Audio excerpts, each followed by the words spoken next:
Welcome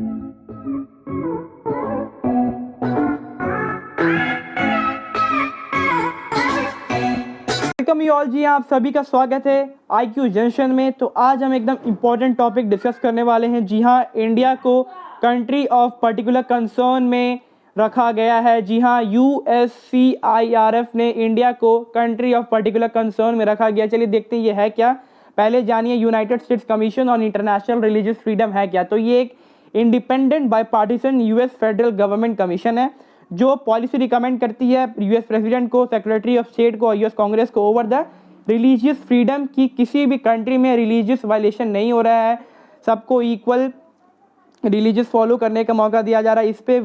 इस पे ये पॉलिसी रिकमेंड करती है और जो भी कंट्री जो इसके वायलेशन करते हैं उसे ये अपने CPC के अंदर रखती है। ठीक है, चलिए देखते हैं। तो इस साल 2020 के रिपोर्ट में इंडिया को भी इसके अंदर रखा गया है। जी हाँ, ये अच्छी बात नहीं है। तो देखते हैं। देखिए, पहले हमारी जो कंट्री के स्पोक्स पर्सन अनुराग ठाकुर ने, जी हाँ, इन्होंने इस रिपोर्ट को बायस बताया है और फॉल्ट बताया है। वो इस रिपोर्ट को नहीं मानते हैं। तो पढ़िए, देखिए यहाँ पे हेडलाइन है, Delhi rejects bias USCIRF report designating India as country of particular concern. तो देख सकते हैं कि दिल्ली इसे रिजेक्ट कर रही है। स्पोक्स पर्सन जो अनुराग ठाकुर हैं, जी हाँ, वो कह रहे हैं ये एक बायस रिपोर्ट है। तो चलिए पहले देखते हैं जो हमारे जो USCIRF के चेयरमैन हैं, वाइस चेयर एंड नाडाइन मेंजा, उन्होंने ट्वीट किया कि perhaps the cheapest and the most alarming deterioration in religious freedom condition was in India, the largest democracy in the world।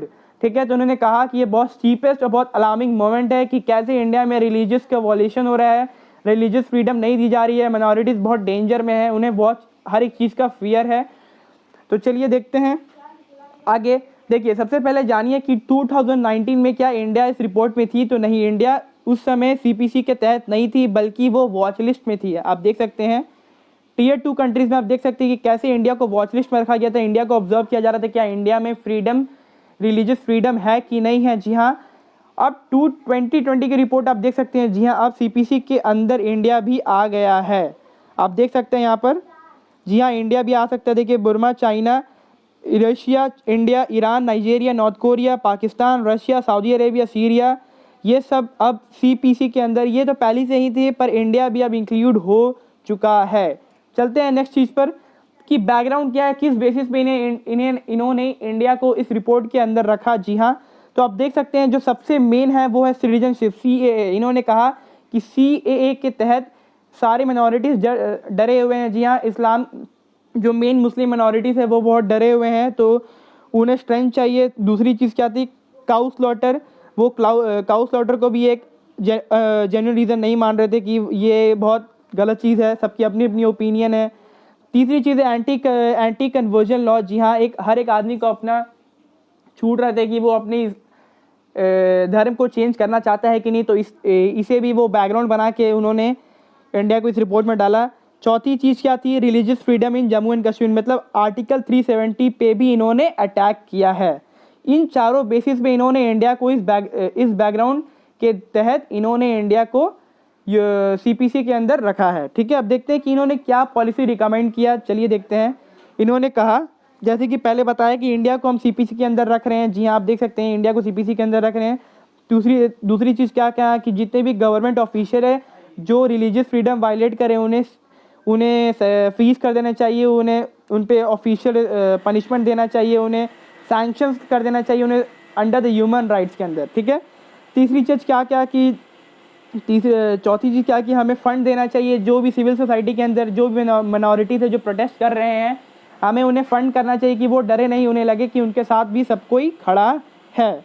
तो ये सब रिकमेंडेशन जो उन्होंने US गवर्नमेंट को दिया, पर ये अब US पे डिपेंड करता है कि वो इस चीज़ को सैंक्शन इंडिया पे करते हैं कि नहीं। क्योंकि अब देखिए, जब तक US के प्रेसिडेंट डोनाल्ड ट्रंप पावर में हैं तब तक तो ये इम्पॉसिबल है, क्योंकि हमारी कंट्री के जो प्राइम मिनिस्टर है, जी हाँ, नरेंद्र मोदी और डोनाल्ड ट्रंप के बीच में बहुत अच्छा रिलेशन है। पर 2020 जो, जी हाँ, नवंबर में जो इलेक्शन होने वाला है, अब वो डिपेंड करता है कि क्या ये सैंक्शन हम पे होगा कि नहीं। अगर फिर से डोनाल्ड ट्रंप पावर में आते हैं तो शायद हम पे ये सैंक्शंस नहीं लगेंगे, पर अगर डोनाल्ड ट्रंप नहीं आते हैं तो फिर हमारे लिए एक मेजर इम्पैक्ट हो सकता है, हमारे लिए बहुत बड़ा प्रॉब्लमेटिक मैटर हो सकता है।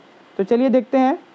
देखिए, कुछ देखिए अब 9 मेंबर्स में 3 member 2 of the 9 members have expressed their dissent. उन्होंने कहा कि शायद इंडिया को इसके अंदर नहीं रखना चाहिए था। देखिए, I must dissent from the decision of my fellow commissioner to recommend India the world largest democracy for designation as a country of particular concern और CPC, placing India in a gallery of rogue nation in which it does not belong. तो उन्होंने कहा कि India इस report में belong नहीं करता है।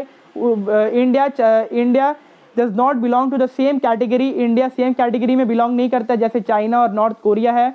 इंडिया एक डेमोक्रेटिक कंट्री है। जी हाँ, सबको इक्वल राइट्स है, वहाँ सबको इक्वल रिलीजियस फ्रीडम है और वहाँ पे कुछ वॉल्यूशन नहीं किया गया है। फिर भी इन्होंने इंडिया को इस रिपोर्ट के अंदर रखा। तो यहाँ देख सकते हैं आप, लिखा है India is the largest democratic nation in the world where the CAA has been challenge openly by the opposition Congress party. उन्होंने कहा कि जो CAA आया था उस पर प्रोटेस्ट भी हुआ। उसके जो लेफ्ट पार्टी कांग्रेस पार्टी, उन्होंने भी, अपोजिशन पार्टी जो कांग्रेस पार्टी, उन्होंने भी इसके अगेंस्ट ओपनली चैलेंज किया। वेरियस सोसाइटी, वेरियस ग्रुप भी इस पे गए। तो आप कैसे कह सकते हैं कि India is just like China and north Korea. तो अगर आपको वीडियो अच्छा लगा हो तो प्लीज़ लाइक करिएगा, सब्सक्राइब करिएगा और बेल आइकन ज़रूर दबाइएगा। मिलते हैं नेक्स्ट वीडियो पे। धन्यवाद।